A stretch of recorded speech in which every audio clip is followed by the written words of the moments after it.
just speak. I want to wire the other side. Yeah, that's good.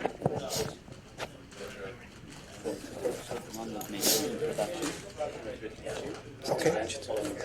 Okay.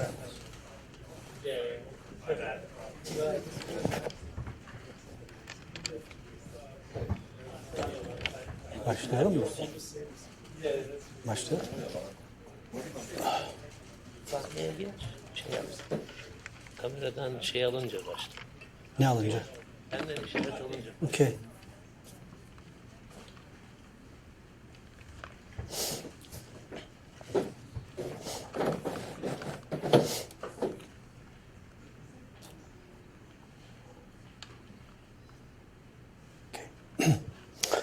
Hello everyone, welcome to SETA D.C. My name is Burhan. I'm General Coordinator of SETA. Today we are hosting the most prominent scholar of international relations, Professor Mearsheimer. As you know, Mearsheimer is the Wendell Harrison Distinguished Service Professor of Political Science at the University of Chicago. He has 6 books, and actually all of these books had a tremendous impact on international relations and security studies. The Tragedy of Great Power Politics and Conventional Deterrence are 2 of them. But today we have a new book written by Professor Mearsheimer. As you all know, this is the famous book on the Great Delusion, Liberal Dreams and International Realities. It's about U.S. liberal foreign policy and its implications all over the world and in the Middle East. The book is about the interaction of 3 isms: liberalism, nationalism, and realism. Professor Mearsheimer will have some remarks, and we will continue with some Q&A session. And again, thank you very much for coming to this panel.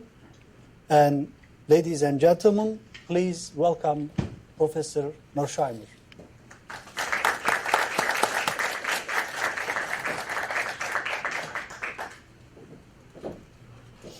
Thank you for the kind introduction. Thank you for the invitation to come and speak here today. And thank you to all you folks for coming out to hear me talk about the Great Delusion, liberal ideals, and international realities, which of course is the title of my new book. Basically, my story is that the United States pursued a foreign policy called liberal hegemony after the Cold War ended.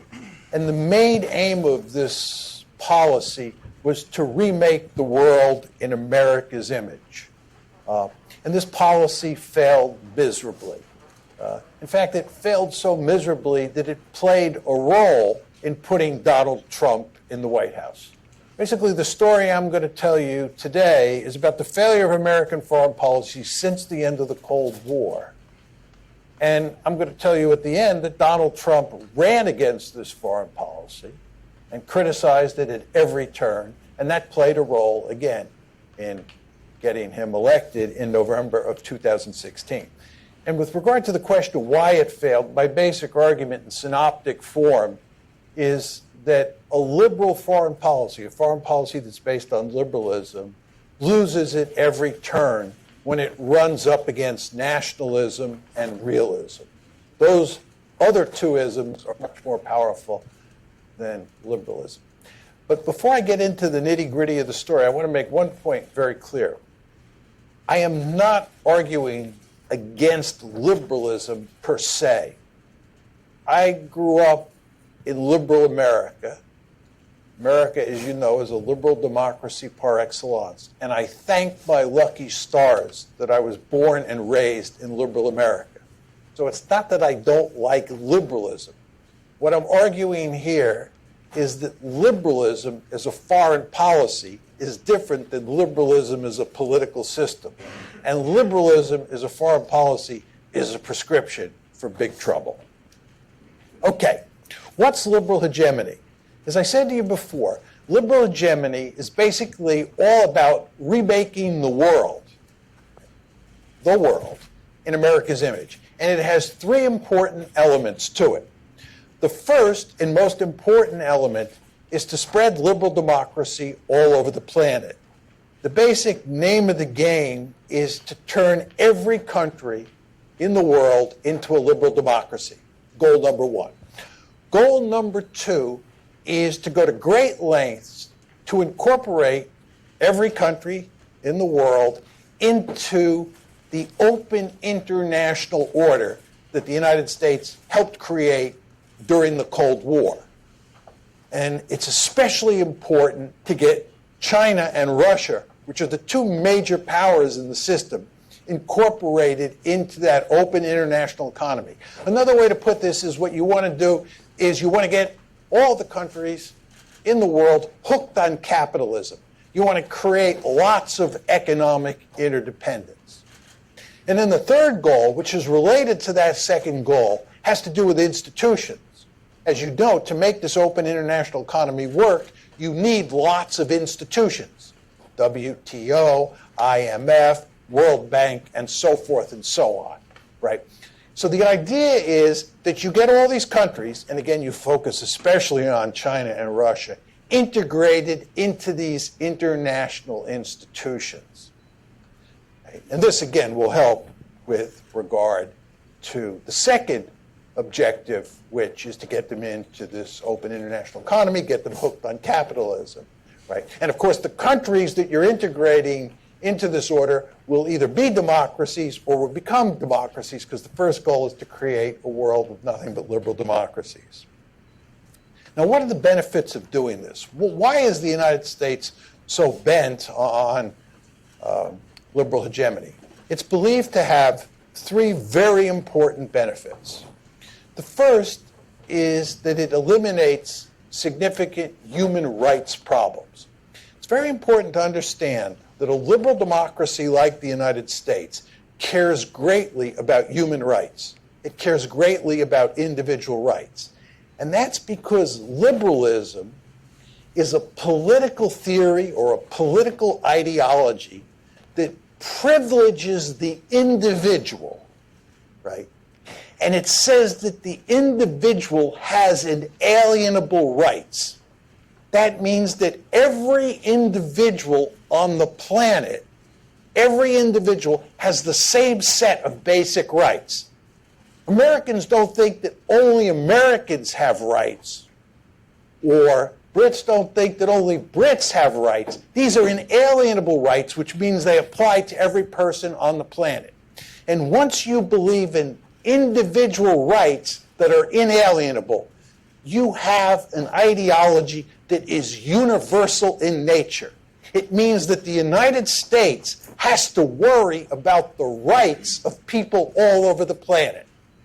And once you worry about the rights of people all over the planet, anytime a country is massively violating the rights of its people, the United States thinks it has a responsibility to intervene and try to stop that. Well, the best way to solve that problem, according to liberal hegemony, is to create a planet that's filled with nothing but liberal democracies. Because we know that liberal democracies don't violate the rights of their citizens in massive ways. So, in other words, if you spread liberal democracy all across the planet, you are taking the problem of massive violations of human rights off the table. Because it's only illiberal states, according to liberal democracy, it's only illiberal states that violate human rights in really serious ways. Second reason that you want to spread democracy all over the planet is because it makes for a much more peaceful world. Americans believe almost to a person that liberal democracies don't fight other liberal democracies. So if you have a planet that's filled with nothing but liberal democracies, then you've taken war off the table.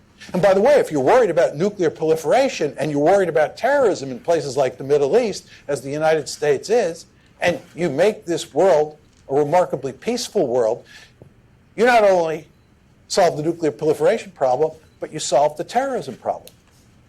Think about Frank Fukuyama's very famous article, The End of History, which was written in 1989. A very important piece. For those of you who haven't read it, you should read it. And for those of you who have read it, you should go back and read it after listening to me talk. Because Fukuyama's piece is basically a template for liberal hegemony.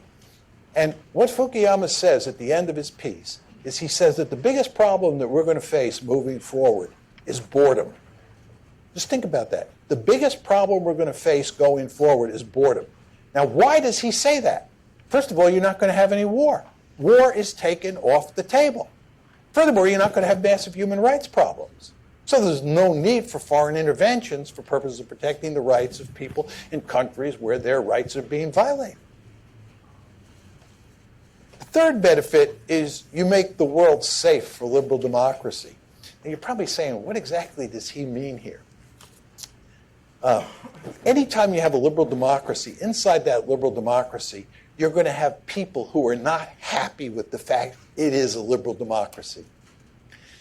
In Italy and France during the early Cold War, and in fact during much of the Cold War, probably about 20% of the population voted for the Communist Party. When I grew up as a young boy in New York, when I was 8 years old, we moved to the suburbs, and I lived in a town north of New York City that actually had a large number of communists who lived there, Communist Party USA. Whenever you have communists in a country, in a liberal democracy, liberal Democrats worry that those communists will overthrow the government. And they worry that those communists will form an alliance with the Soviet Union, and the Soviet Union will aid those communists in helping them to overthrow the government. This all sounds crazy in the context of 2019, but when I was a little boy in the 1950s and then in the 1960s, Americans worried about a communist threat, believe it or not. And they worried that those American communists would get assistance from communist states like the Soviet Union. So the idea here is if you create a world that's only filled with liberal democracies, then those dissidents inside a liberal democracy can't get any assistance from another country that is opposed to liberal democracy, because the world, by definition, is filled with nothing but liberal democracies. You see what is going on here? The best example to highlight this strategy in operation is what the United States and its West European allies did in Eastern Europe after the Cold War ended. What we did was we pushed NATO eastward, one. We pushed the EU eastward, two. And we tried to foster color revolutions in places like Ukraine. You remember the Orange Revolution? Georgia, you remember the Rose Revolution? Okay, so there are three parts to this American-led strategy: NATO expansion, EU expansion, and the color revolutions.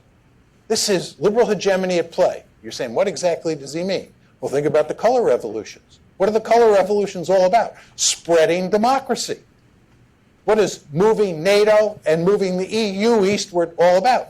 Moving institutions eastward and embedding the countries of Eastern Europe, countries that were in the former Soviet Union, in those institutions, right? And with regard to the other objective, which is spreading capitalism, creating economic interdependence, that's why you spread the EU eastward. That's exactly what's going on. Many of you may think that we were spreading NATO eastward because we were worried about a Russian threat. Come on, let's be serious. There was no Russian threat when we started NATO expansion, and there was no Russian threat in our mind throughout the 2000s when we were pushing NATO expansion. We invented the Russian threat after the Ukraine crisis broke out on February 22nd, 2014. We were moving NATO and the EU eastward and promoting the color revolutions because we were pursuing a foreign policy of liberal hegemony. So these are the benefits. Now, why did the United States pursue liberal hegemony? You want to ask yourself this question. 3 points I would make. First of all, unipolarity made it possible. My argument is that unipolarity is essential for pursuing liberal hegemony. Because if you're in a bipolar world or a multipolar world, the United States has to worry about security competition with other great powers. In a bipolar or multipolar world, there are other great powers besides the United States by definition. In a unipolar world, by definition, there are no other great powers. The United States is the sole pole. It is the unipole. It doesn't have to worry about balance of power politics. And the reason is because the United States is Godzilla.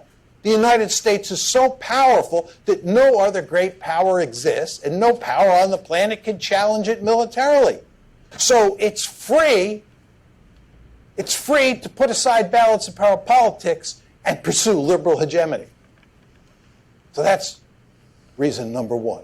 Very important enabling condition, unipolarity. Secondly, the United States is a profoundly liberal country. There's just no getting around it. Americans are obsessed with rights. And again, I'm not saying this is a bad thing. I told you before, and I've said it many times, I am deeply thankful that I was born and raised in a liberal democracy called the United States of America. But you have to understand, when you have a country like the United States that is profoundly liberal and really places a high premium on rights and believes in inalienable rights and believes liberal democracies don't fight other liberal democracies, when that country gets in a situation where it is remarkably powerful and it is free to pursue that ideology, it's going to be very hard to hold it back. And then the final point is, the United States and its European allies thought in the early 1990s that it would be easy to spread liberal democracy. They thought everybody in the world would want to be a liberal democracy. This is the Frank Fukuyama piece again. If you read Frank's piece carefully, Frank basically says the United States has the wind at its back. This is not going to be difficult to do. Well, if you're super powerful, you love this ideology and think it'll solve all sorts of problems, and you think you got the wind at your back, you're off to the races. Let me make one other point. Nationalism actually juices up our enthusiasm for doing this. Most people don't realize it, but the United States of America is a highly nationalistic country. The way I like to illustrate this point is by pointing to Madeleine Albright. As most of you surely know, Madeleine Albright is a card-carrying liberal hegemonist, and she's seen as basically a liberal. She's also a thoroughgoing American nationalist. Let me give you an example. Her most famous comment was when she was asked in the late 1990s why the United States is running all over the planet, sticking its nose in every country's business. And she said very clearly, it's because we are the indispensable nation. We stand taller, we see further. Now just think about those words. First of all, when you hear the word we, automatically you know when you're talking about we, there is the other. We, the other, right? And then she says, we are the indispensable, there's the word, nation, nation. That's nationalism. We are the indispensable nation. And furthermore, the chauvinism that's always at the heart of nationalism. Not only are we the indispensable nation, we stand taller, we see further, right? To put it in my own language, we have not only the right, we have the responsibility, and we have the power to do all sorts of social engineering around the world because it's going to lead to all these benefits that I described to you on the previous slide. Right? So it's that nationalism. It's American exceptionalism. You all know about American exceptionalism. American exceptionalism is pure, unadulterated nationalism. So what I'm telling you here is not only were you dealing with a country that's profoundly liberal, thinks it's got the wind at its back, and is really powerful, it's also juiced up on nationalism. So you're off to the races. What about the track record? Best three cases to talk about are the Bush Doctrine and the Greater Middle East, Ukraine crisis, and U.S.-Russia relations, and then the failure of engagement with China. The Bush Doctrine. The basic goal here, as you all know, was not just to invade Iraq and topple the regime there. The goal was to turn the entire Middle East into a sea of democracies. Right? We're going to do Syria. We're going to do Iran. It's not clear we're even going to have to do Iran. Maybe we'd do Iraq, then we'd do Syria, and after the Iranians saw what happened in Afghanistan, Iraq, and Syria, they'd just throw up their hands and jump on the American bandwagon. That's what we thought. Right? That was the goal. If you look at how things have turned out in the greater Middle East, what we have done is created one disaster after another. The amount of murder and mayhem that has resulted from American policy in the Middle East is really stunning. It's just hard to believe. The Bush Doctrine and American Middle East policy since the Cold War ended has been a total failure. I could go on and on about that, but I'm sure with this audience it's not necessary to do that. Right? The name of the game there, spread liberal democracy. Has that worked out well? Afghanistan, Iraq, Syria, Libya, Egypt. Talk a little bit about the Ukraine crisis, right? My basic argument here is that it was liberal hegemony. I described to you before what we did in Eastern Europe. And the Russians screamed out loud that NATO expansion was unacceptable, starting in the mid-1990s when the Clinton administration began to push that idea. We shoved the 1999 expansion down their throat. We shoved the 2004 expansion down their throat. And then, in 2008, at Bucharest, the Bucharest NATO summit, 2008, April 2008, we said after the summit was done that Ukraine and Georgia would become part of NATO. Ladies and gentlemen, it is no accident that in August 2008 there was a war between Russia and Georgia, and then in February 2014 the Ukraine crisis broke out. The Russians have absolutely no intention of letting either Georgia or Ukraine become Western bulwarks on their doorstep. And it's not the Russians who caused those crises. It's the West, mainly the Americans, that caused those crises by pushing NATO and the EU and the color revolutions right up to Russia's doorstep. And then finally, there's the failure of engagement with China. Right? As China was rising in the 1990s, realists like me said, it is not a very smart policy to turn China into a superpower. It is not a smart policy to turn China into a peer competitor. Liberals said, that's not going to happen. We have this policy of engagement. We're going to get China hooked on capitalism, and we're going to get it integrated into institutions like the WTO. And once we do that, China will get richer and richer. Yes, it will become more powerful, John. You're correct, economically. But that's not going to be a military threat, because once we get it hooked on capitalism, once we get it into those institutions, once we engage with China, the end result will be it will turn into a liberal democracy. And you know liberal democracies don't fight with other liberal democracies, so we'll all live happily ever after. You know how well that one worked, right? Failure. And now we have a country that is really powerful and continuing to grow. So if you look at those three big policy issues, number one, the Bush Doctrine and democratization in the Middle East. Number two, U.S.-Russian or Western-Russian relations. And you look at our engagement policy towards China, which are all three excellent examples of liberal hegemony at play. We're batting 0 for 3. 3 big failures.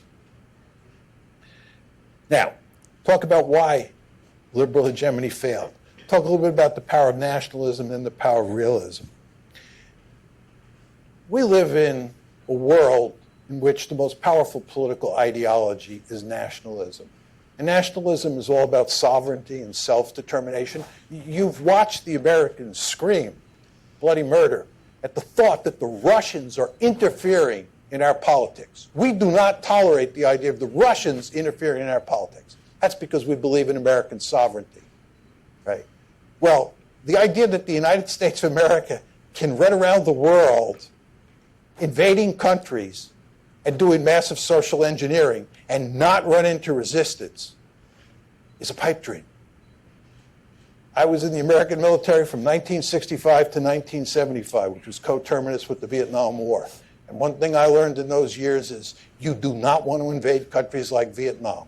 And then I watched the Soviets invade Afghanistan. You do not want to invade countries like Afghanistan and then stay and then try and do social engineering.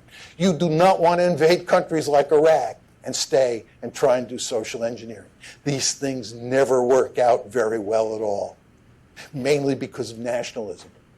The fact is that the Iraqis, the Afghanis, the Vietnamese, they do not want you telling them how to run their politics. The Vietnamese fought like wild dogs against the French. They fought like wild dogs against the Americans. And then after we left in 73 and they took Saigon in 75, in 79 the Chinese invaded North Vietnam and they got their snouts whacked.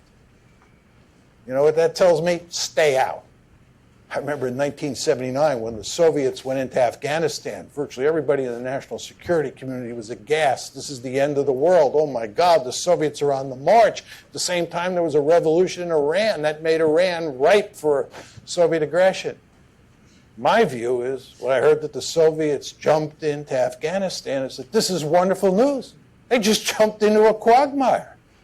When you arms race with an adversary, what you want that adversary to do is go into a place like Vietnam, go into a place like Afghanistan. See how well that works. When I first used to go to China in the early 2000s, I used to tell the Chinese, what you ought to do is tell the Americans that you're counting on them to win the global war on terror. And they have to stay in Iraq and in Afghanistan until they win. They'll be there forever, grinding down their military, causing all sorts of problems on the home front, wrecking their economy. That's nationalism.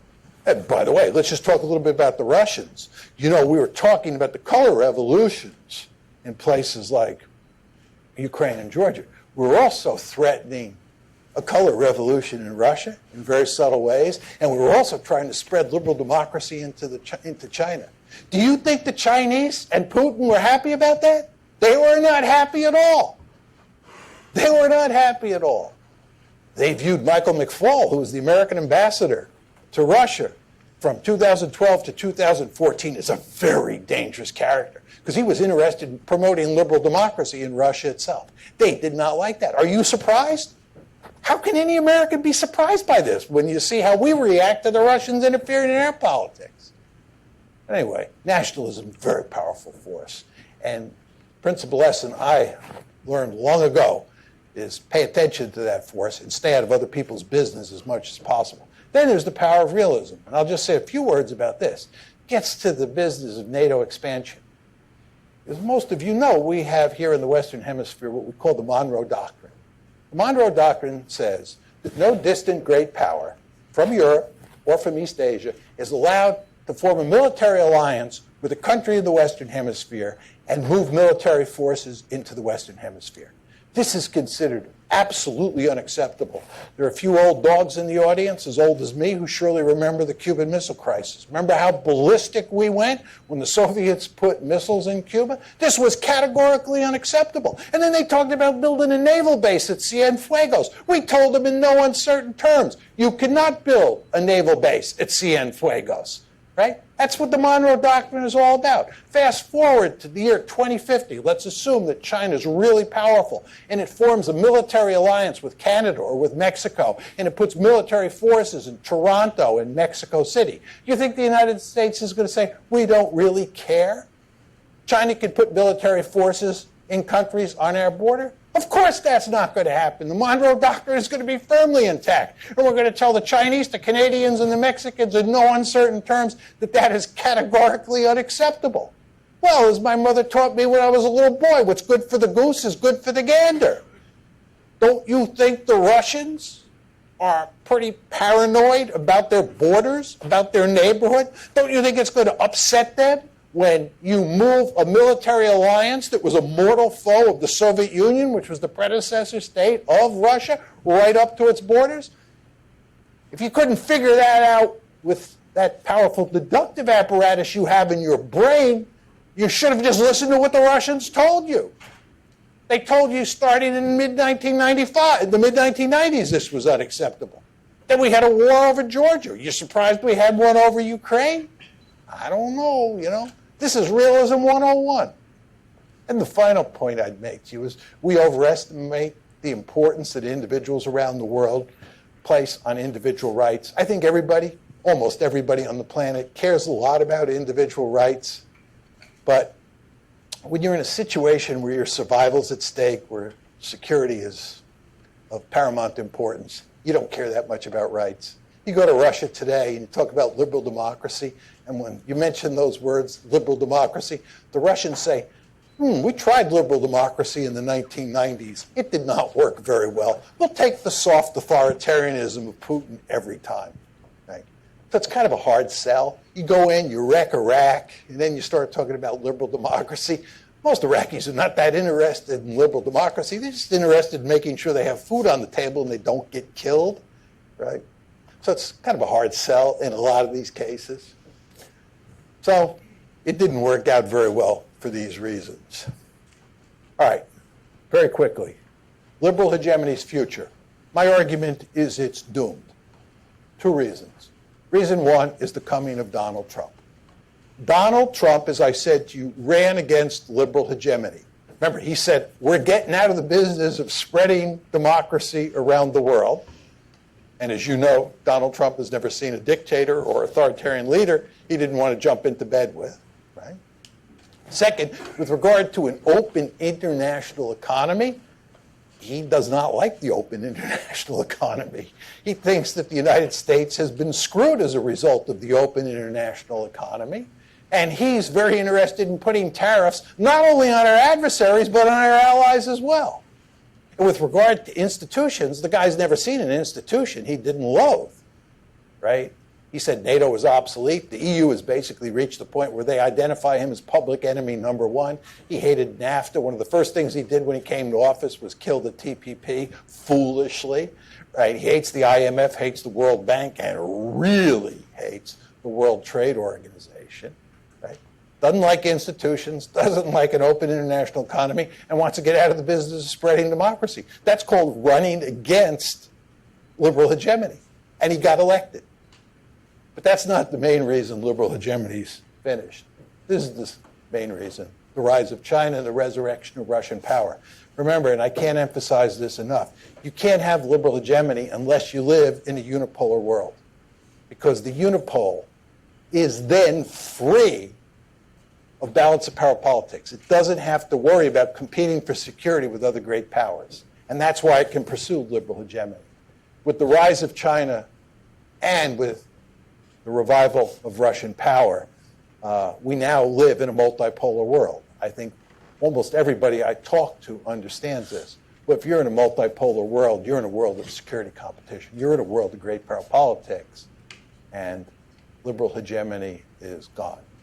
I would just conclude with one brief comment, and that is that I have very mixed emotions about the disappearance of liberal hegemony. Given everything I've said up to this point, you can understand why I'm glad to see it go away.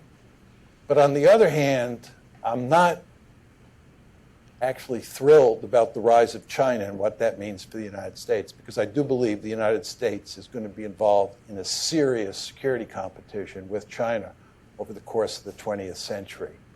And I think given my choice of living in a unipolar world where we pursue liberal hegemony versus living in a multipolar world where we're trying to deal with a potential peer competitor in the form of China, I'll actually take the former over the latter. And then just hope that there are enough people out there who understand the foolishness of liberal hegemony that we don't pursue it, even though we are in a unipolar world in that hypothetical situation. Thank you very much, and I'll be happy to deal with my interlocutor and then take questions from the audience.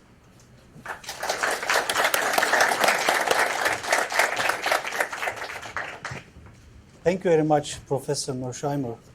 Actually, it was striking to see how good you describe the problems of liberal hegemony. And actually, at the end of it, after so long U.S. involvement in the greater Middle East and in other parts of the world,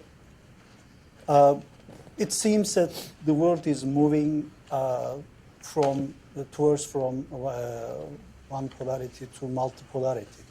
But still, this is a making process. This is not accomplished. And we have Trump administration with a new foreign policy. You mentioned as one of the reasons for the end of liberal policy, liberal hegemony.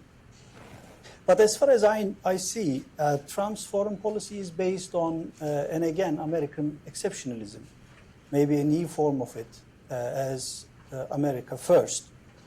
Do you think that this kind of policy would be more closer to a new form of liberal hegemony, or your proposal of restraint, the case for restraint policy?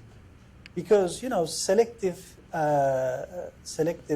involvement of American power in several parts of the world may be continued, maybe not just as the liberal hegemony, but as a new form of it. What do you think about this possibility? Let me make 3 points. First of all, it's very hard to figure out exactly what President Trump's foreign policy is from day to day. He has never clearly articulated it, and when you look at his various moves, it is somewhat difficult to figure out how they all fit together into some form of coherent foreign policy or coherent grand strategy. Second point I would make is that it's not liberal hegemony. Right? He clearly is not trying to maintain the policy that existed under George H.W. Bush, Bill Clinton, George W. Bush, and Barack Obama. My argument is, I hope it was implicit in my talk, but I hope it was clear, that there was a great deal of continuity between those 4 administrations, and Trump is the outlier. I do believe he's moved away from liberal hegemony. I think if you look at what Trump is interested in doing, I think he's interested, certainly in the greater Middle East, in getting out of a number of the conflicts that the United States has been involved in. And he's pursuing policies that I would approve of. For example, getting out of Syria. Now, whether he ultimately gets out of Syria remains to be seen, but he clearly wants to get out of Syria, and I think he clearly wants to get out of Afghanistan. And I don't think he has much interest in staying in Iraq over the long term. Now, the one exception to this, of course, would be Iran, where he definitely has his gun sights on Iran. But otherwise, I think he is interested in pursuing a more restrained foreign policy. And I think that he is interested in spending more money on the home front. I mean, I think this is what his America First policy was all about. And by the way, there are some similarities between Barack Obama's platform when he ran in 2008 and Donald Trump's platform when he ran in 2016. If you remember what happened, President Obama said when he was a candidate that the United States had to do more nation building at home, and he called for a more restrained foreign policy. But then when candidate Barack became President Barack, he ran up against the blob, and the blob beat him. And if you look at his famous interview with Jeffrey Goldberg a few months before he left office, Obama basically said, I went up against the blob beat me, and I had to play according to the Washington playbook. Trump, like Obama, ran against the blob, and Trump has pretty much been fighting with the blob and resisting the blob at almost every turn in his presidency. There's some exceptions for sure, but he's been, quite resistant. The blob does not want him to leave Afghanistan and Syria, but Trump wants to leave. So I think the question you have to ask yourself with regard to Trump is, who will win in the battle between him and the blob? Will he be able to reduce America's commitments in the Middle East in important ways or not? And I don't know for sure where it will all end up. Professor, I was particularly struck by your emphasis on nationalism in your new book and in your remarks here. You mentioned this nationalism actually as the new or again powerful isms for the balance of power, for the future of world balance of power. So do you think after this liberal hegemony, in the post-liberal hegemony era, what kind of values are competing, will be competing? Because, you know, yes, you state in your book that actually liberalism couldn't give us universal values that all of us agreed on it, but it worked as if there were some universal values, at least for some US involvement in other parts of the world, to name it. But now we are accepting the reality of nationalism, and we are entering into the age of post-liberal hegemony. But what kind of values do we have for the international, let's say, community? But I know you don't like community, the word community, for the world.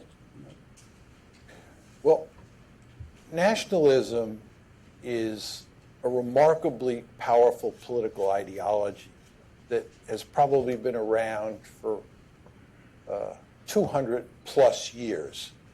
And if you look at the planet today, the planet is filled with nothing but nation states.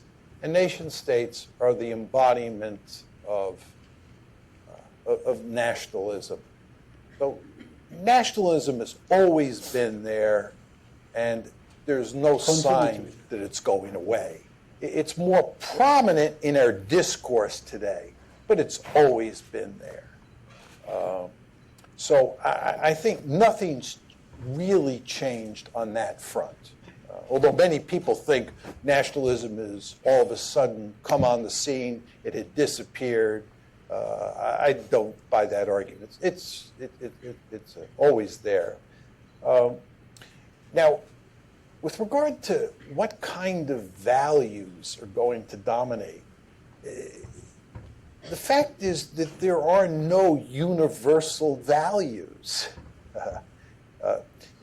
You know, I mean, this is the problem that the Americans got into. They thought that they had found liberal democracy was the ideal political system that everybody wanted. And that's why we would have the wind at our back. But the fact is, there's widespread disagreement, and there has always been widespread disagreement around the world about what is the best political system and what are the correct values. As I told you folks before when I was talking about liberal democracies, inside liberal democracies, there are always going to be people who don't like liberal democracy. Right? You go back to the 1930s, there were fascists, there were communists, and there were liberal democracies. Right? So there's tremendous variation in value systems, not only among countries, but within countries. Right? Take a country like Turkey. There's huge variation inside Turkey in terms of how people think about what is the right political system. Just look at the United States today, the red-blue divide. So you get this variation. It's hard to talk about universal values. Now, the problem with this is that the United States thinks in terms of universal values. This was true of communists as well. If you think about communism, communism, like liberalism, is a universalistic ideology, right? And when you have a universalistic ideology like the United States, or like communism, or the Soviet Union with communism, you tend to think you could spread those values all across the planet and everybody will accept them. And my point is, you're going to get yourself in a lot of trouble if you think like that, because people have different views on what is the best political order. And there will be countries that think that the best political order is an illiberal democracy. There are countries that where the people will think soft authoritarianism is preferable to liberal democracy, right? So I tend not to think in terms of universal values, and I think that thinking that way tends to get you in trouble. Well, for some people who are criticizing this liberal hegemony as the ideology of the U.S., as the nationalist ideology of U.S., do you think that we are in a stage of creating a new American nationalism? Or, for example, your proposal on the case for restraint policy, will it be based on a new American nationalism? I mean, you proposed this strategy for, of course, protecting American people's interests, but it seems that it has some aspects of continuing hegemony for the U.S., because you mentioned three areas for U.S. considerations: East Asia, apart from the Western Hemisphere, East Asia, Persian Gulf, and Europe, as something that U.S. can do war in the power rivalry. So, do you think that this is a kind of new American nationalism? No, I don't think there's a new American nationalism. I think nationalism is pretty much a constant in the American case. That's the point I'm trying to make. Nationalism, the United States of America was created as a nation state.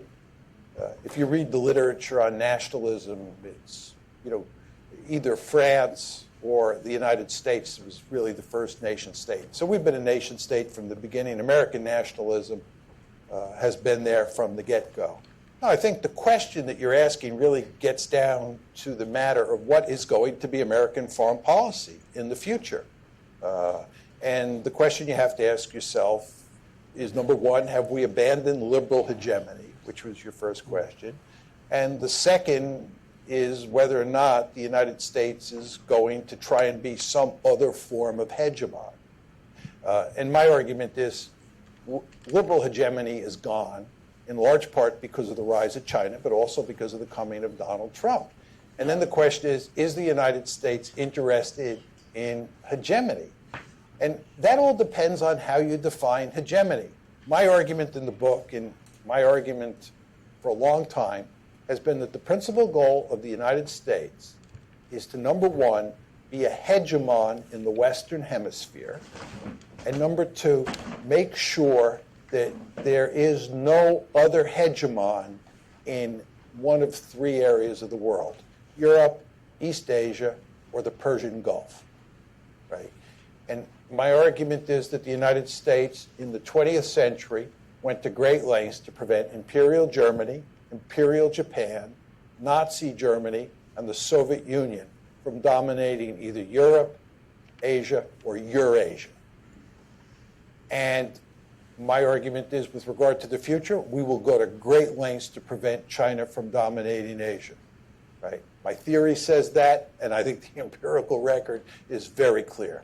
The United States does not tolerate peer competitors. And a peer competitor in my story is a country that dominates its region of the world. So again, the United States is interested in remaining the most powerful country on the planet. That will not change. But that involves regional hegemony plus no peer competitor. Okay. Well, as someone coming from Turkey and the Middle East, I wonder what kind of future do you expect in the Trump administration era, and maybe the strategic transformations that you mentioned that are happening for the Middle East? What will happen? What will happen? I'd just like to say, in response to this question, I distinguish between the Middle East and the Persian Gulf, right? And I think the Persian Gulf is of great strategic importance to the United States, and that includes the oil-producing states. I think the states in the greater Middle East that don't produce oil don't matter much to the United States, right? It depends on the circumstances. They can matter on the margins, but just don't matter very much. It's the Gulf that matters. That's point one. Point two is, historically, if you look at how the United States thought about the world, The three most important areas of the world in this order were Europe, clearly number one, Northeast Asia, clearly number two, and the Gulf, number three. Okay? A revolution is taking place in American grand strategy. And what's happening is Europe, which was number one, is going to be number three, a distant third. Northeast Asia is going to become number one, only it's East Asia, because we're no longer dealing with the Soviet Union, we're dealing with China. And the Gulf is going to be number two.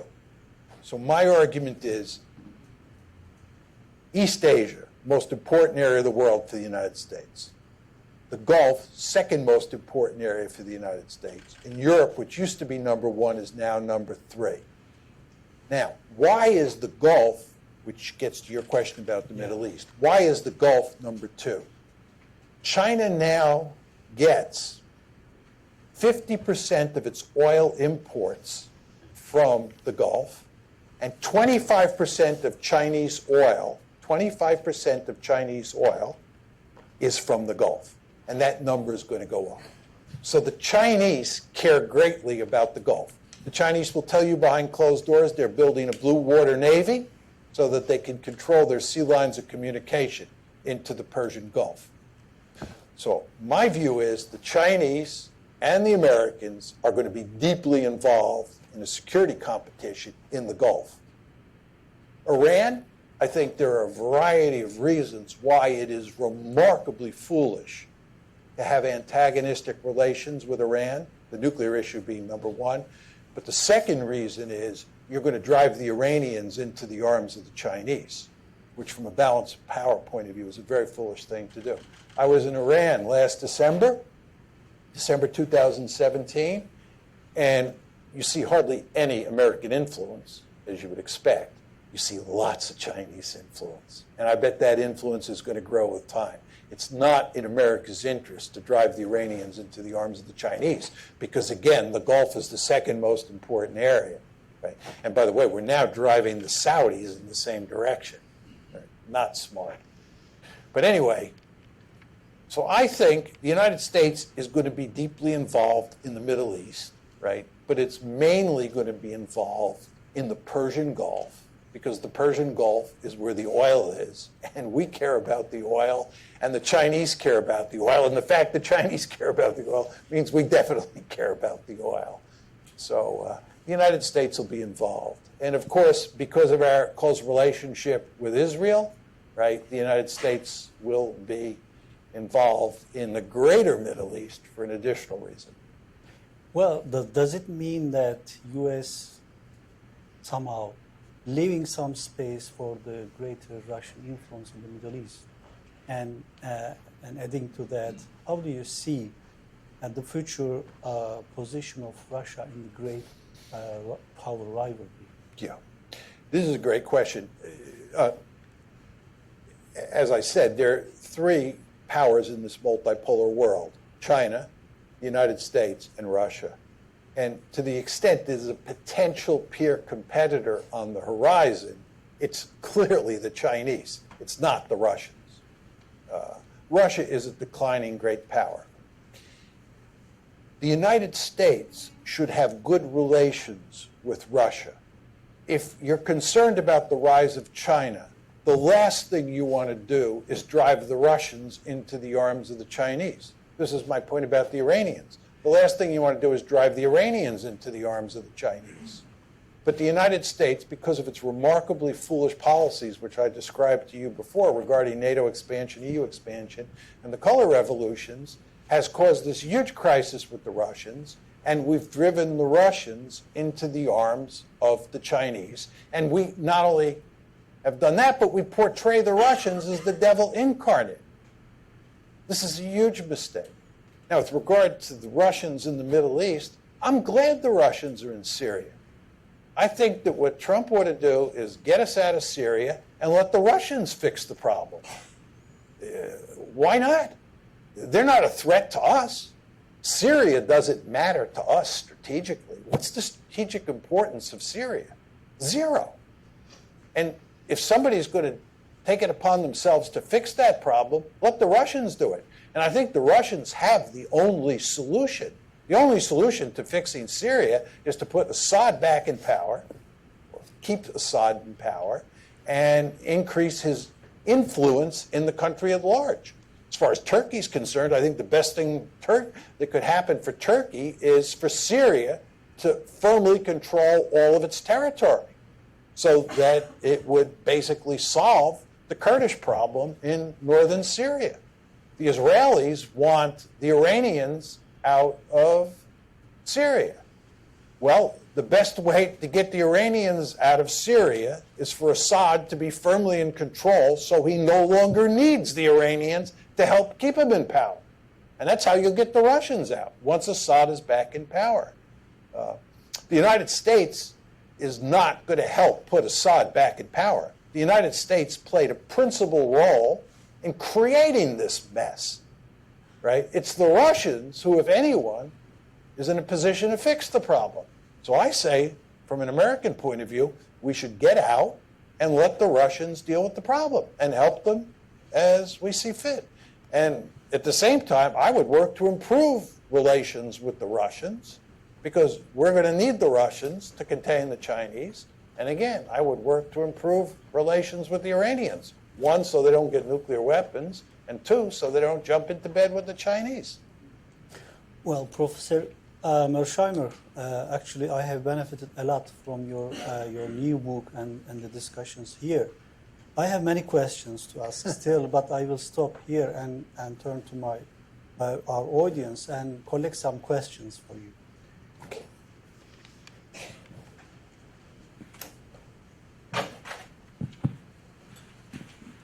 Thank you.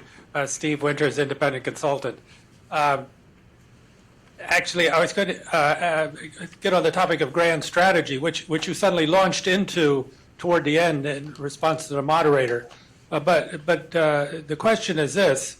I heard the UK defense minister speak here in D.C. not so long ago, and he was saying, look, China has a grand strategy. We don't have a grand strategy. Speaking of the West, NATO doesn't have a grand strategy. And even when you started talking about specifics of grand strategy, you were so quickly down in the weeds, I didn't get the view from the top. So the question is, everything you said is basically putting the U.S. In a position of continuing to be reactive. In other words, we've got to hold the line here. We've got to, prevent China from becoming hegemonic.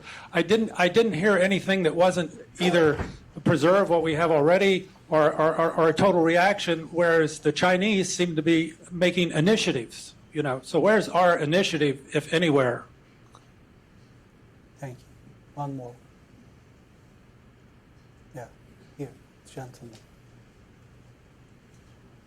Thank you very much, Dr. Mearsheimer, for a very clear exposition. If I could just focus on one item, you spoke about the U.S. made the wrong decisions about the rise of China, particularly in the 90s, welcoming in the WTO and other steps. I'm wondering, given this rise of China, what else should we have done? If you could name some specific steps, say A was wrong, B was wrong, C was wrong, when we had these decisions to make, what do you think we should have done? Okay. Yeah, well, the lady there.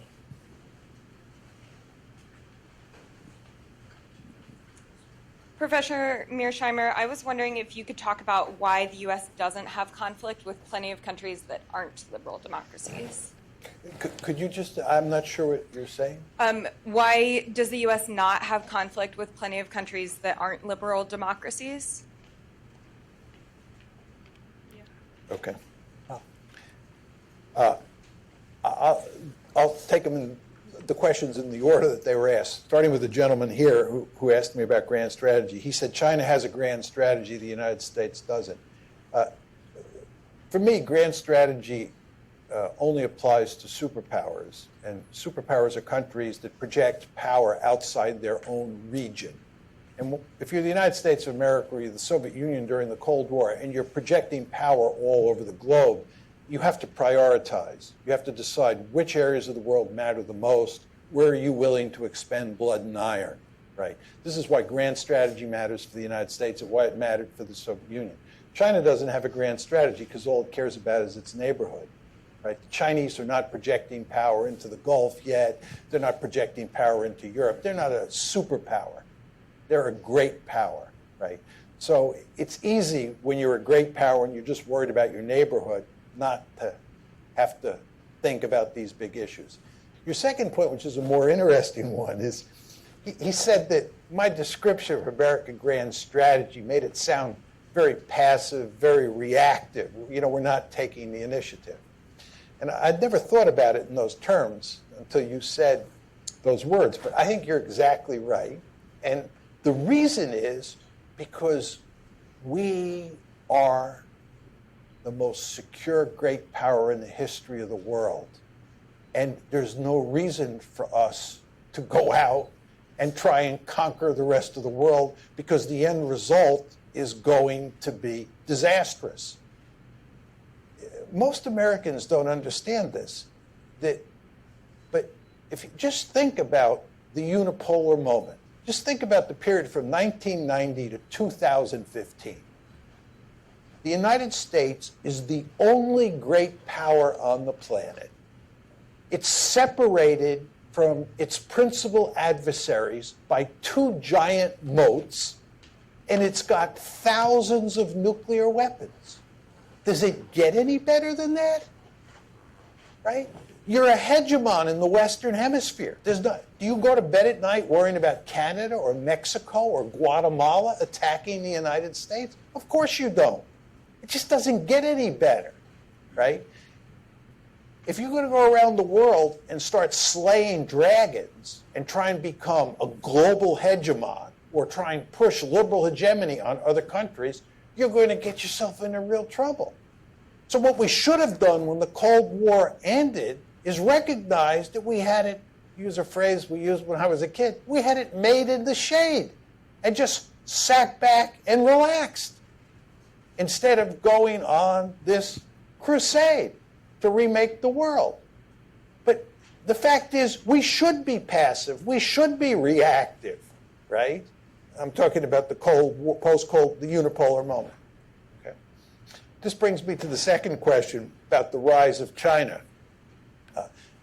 Of course, the game has changed now, and we're still being reactive in response to the gentleman's question in that we're going to try to contain China.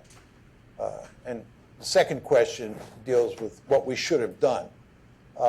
I think we should not have welcomed China into the liberal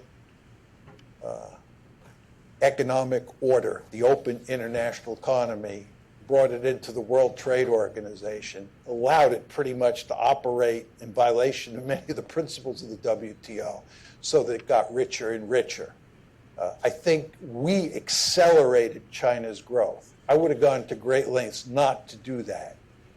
Many of my friends argue you could have slowed it down a bit, but ultimately they were going to become very powerful economically. I think that is probably true. I'm not enough of an expert to say one way or another. I think there's not much you could have done to slow it down, but I would have tried anyway. But we didn't try. We did exactly the opposite because engagement is predicated on the assumption that if it grows really fast, becomes really rich, and the Chinese get embedded in these institutions, they become democratic and we live happily ever after. But we're going to have our hands full with the Chinese. Then the young woman asked the third question, why don't we have conflict with lots of states that are not liberal democracies? Let me just say that before the Cold War ended, the United States, right, was willing to live with all sorts of authoritarian states or all sorts of dictators. And furthermore, the United States actually had a rich history of overthrowing liberal democracies, right? Iran, 53, Guatemala, 54, Chile, 73. I could go on and on, right? So the United States, up until the Cold War ended, had a rich history, right, of living with authoritarian leaders or dictators and actually overthrowing democracies. And I believe in this multipolar world that's emerging, you'll see more of that behavior. The interesting question is the unipolar moment. And John's argument, of course, is that the United States was interested in creating a world of liberal democracies. But you could point to some examples. Saudi Arabia would be the best case of where the United States, even under, George W. Bush, Barack Obama, Bill Clinton, was willing to live with and get along with Saudi Arabia, which was hardly a liberal democracy. And I would make the point that that's true, right? And the basic argument that people who were pushing liberal hegemony would make is that we want to deal with the low-hanging fruit first, right? We want to, democratize countries like Iraq, Syria, Iran, and then we will eventually get to countries like Saudi Arabia. So their view was that that would eventually happen. I want to be very clear here. My view is that that would not eventually happen. And what you would end up doing is wrecking these countries like Iraq and Syria and Libya, and you would do little to foster democracy or liberal democracy in countries like Iran, right? But our goal was that eventually we would sweep the table, right? But we would live in the meantime with countries like Saudi Arabia. I mean, this all sounds kind of crazy now, but again, you want to go back to the early 1990s, the amount of optimism in the air at that point in time was really quite remarkable. And I think Frank Fukuyama's piece, which in many ways is a brilliant piece, it's fundamentally flawed, but it's a brilliant piece. And it represents the way most Americans, certainly here in Washington, were thinking at the time. Right? And people like me, who are basically realists who believe in the power of nationalism, we were voices in the wilderness. And people like Frank Fukuyama really carried the day. And that's why, we thought we could eventually democratize all these countries. I often tell people the story that when the Israelis caught wind in early 2002, that we were thinking about invading Iraq. Remember, we finished Afghanistan, or at least we think we finished Afghanistan in December 2001. And then in early 2002, when we're thinking about doing Iraq, the Israelis catch wind of this and they send a high-level delegation to the United States to say, what are you doing? You shouldn't do Iraq, you should do Iran. That's the real threat. Basically, what the administration and the neoconservatives on the outside tell the Israelis is, relax, we're going to do Iraq, and then when we're done with Iraq, we'll do Syria or Iran. But even if we do Syria, by the time we're done with Syria and Iraq and Afghanistan, the Iranians will throw their hands up. And the Israelis actually bought into this rhetoric. They didn't protest that we were doing Iraq. And in fact, the Israelis and the lobby here in this country became cheerleaders for doing Iraq. And they were telling us, just do it as quickly as possible so that you can deal with Iran. I tell you this story because it just reflects the optimism of the time that we would eventually get to Iran, we would eventually get to Syria, and of course the belief was that we would eventually get to Saudi Arabia. And as I said on the slide, this was my third point as to why we did this. People thought it would be easy to spread democracy, right? The basic liberal hegemonist view was that every human being has a liberal impulse buried inside them. And all you have to do is get rid of the tyrant, get rid of the tyrant, and democracy will break out. I remember in the late 90s, I was at a conference at Cape Cod, and there was an after-dinner conversation with Paul Wolfowitz, who was the after-dinner speaker. And a number of people at the table were basically saying to him that, spreading liberal democracy is going to be very difficult, and that just toppling the tyrant would not allow, liberal democracy to blossom because every individual had this impulse hardwired into him or her. And his basic view at the time was just look at what happened in Eastern Europe, right? We got rid of communism, we got rid of the dictators, and liberal democracy broke out. And the basic view among not only neoconservatives, but many liberal Democrats as well, was that if we could just get rid of these, dictators, right? Get rid of Saddam Hussein, right? And put Chalabi or whoever in charge, and democracy will flower, and we can then move on. And remember, this is what we thought we had done in Afghanistan. Mistakenly, we thought we had gone in, toppled the Taliban quite easily, then we had put Ahmed Karzai in power in Kabul, right? And then we got out. That's why we were free to do Iraq, and the Europeans came in behind us, our NATO allies, and they were going to, sort of clean things up, put the finishing touches on the project. We would march on to Iraq, we would do Iraq, then we would do Syria, and you really wouldn't have to do any more, again, because as I've said a few times, bandwagoning logic would kick in. But of course, that's not the way it worked out, and now, in the context of 2019, this all sounds kind of crazy. But again, as hard as it is to believe, it wasn't crazy or wasn't seen as crazy at the time by the vast majority of people here in Washington and in the United States more generally. Well, two more questions. One in the back. You're a 1970 graduate, I think, of the United States Military Academy at West Point. And I'm just wondering how your ideas lay among your former or current colleagues in the military. And the second question is related. Is there any part of the blob that is in danger of actually embracing what you think? Or do you still view yourself as kind of a voice in the wilderness? Again, the last one there. No, at the end. I feel like I should preface this by saying that you taught my Intro to International Relations course 4 or 5 years ago at the University of Chicago, so your PowerPoint looked familiar. No, I would ask Zach Worley with U.S. Global Leadership Coalition, your examples for why liberal hegemony is a failure are very compelling, but I would point you to half of our top trading partners are a result of American foreign assistance and American aid. You look at the Marshall Plan in Europe, you look at our aid to the South Koreans, to the Japanese. In a more recent example, you look at Colombia, and these are all not only trading partners that are important sources of economic prosperity, but they also help us with a lot of security issues, from North Korea to the crisis in Venezuela. So I guess I would ask, are there circumstances or situations in which the United States has the ability to effectively pursue that liberal hegemony ideology, particularly those that don't involve full-scale military intervention or regime change?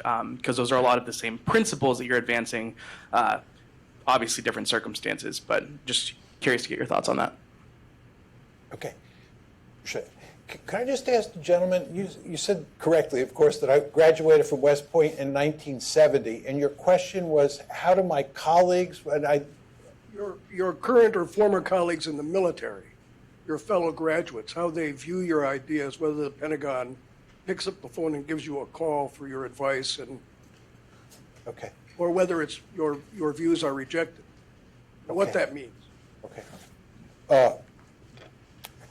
Since that was the initial question, I'll answer that. I think that, when you talk about military officers or people that I went to West Point with, you're talking about a huge number of people. So there's going to be quite a bit of variation in the views of those people. I think that there are a good number of people I went to West Point with, and a good number of people in the military who I know who basically agree with me. But I would say in toto, they're probably 15 to 20%. And I'd say the other 75, 80%, 85%, whatever number, I'd say roughly 3 out of every 4 identify with liberal hegemony and with what has been American foreign policy since the Cold War ended. And I think if you look at who Donald Trump appointed from the military to important positions, people like General McMaster, people like General Mattis, people like General Kelly, they represent the foreign policy consensus. They don't represent, or they don't share my views on what American foreign policy should be. And I don't see any evidence that the leaders in the U.S. military are calling for a more restrained foreign policy. If anything, they go along with liberal hegemony, or have gone along with liberal hegemony. Your Next question is there any evidence that there are elements of the blob that are embracing my view? I think it gets back to the answer to your first question. There are certainly people who have now begun to question what we've done, but not many. And that leads into the second question, which I'll get to in 1 second. But I think there is going to be a new foreign policy. We're going to abandon liberal hegemony because of the rise of China. I think American military policy is just going to change in a fundamental way because of the rise of China and the need to contain China. So I think the structure of the system will force people to think differently. Now, with regard to the second question about liberal hegemony failing, and my former student pointed out that there, have been some virtues associated with American foreign economic aid, with the open international economy, and so forth and so on. I interpret your general question to be, and I'll talk about the specifics in a second, but your general question is whether or not if we did liberal hegemony again, could we do it more smartly, right? Sort of liberal hegemony light, right? Well, I think what you're saying is, John, just think about some of the good things that came out of this, and let's maximize the good and minimize the bad. Let's pursue those policies that worked out well, and let's minimize those policies that didn't work out well. A good example would be spreading democracy around the world. What we want to do is we want to emphasize the importance of spreading democracy, but we want to do it by acting as a shining example, by using NGOs and using a light touch to spread it, and get out of the business of invading countries for purposes of spreading liberal democracy. That would be the argument. Can you do that? Look, I'd be a fool to argue that we have not benefited from the open international economy. Right? I think we have. I think, furthermore, international institutions are essential for making international politics work, right? But the problem is that the liberal hegemonists went to extremes, both with regard to international institutions and with regard to the open international economy. And I could go into that in some detail. But the question on the table is whether you could do it right. And I don't think you could do it right, because I think the only way you can make this strategy work, or the only way there's a chance of making it work, is to be really ambitious. You have to push really hard. And my argument is that when you push really hard, it collapses of its own weight for the reasons that I described here. And that if you do it light, liberal hegemony light, it's not really liberal hegemony. So that would be my answer to that excellent question. Thank you, Professor. It was a great book discussion with you, as I expected. Your offensively realist analysis on the world politics were very challenging to our conventional understandings. Please join me in thanking Professor Mearsheimer. Thank you.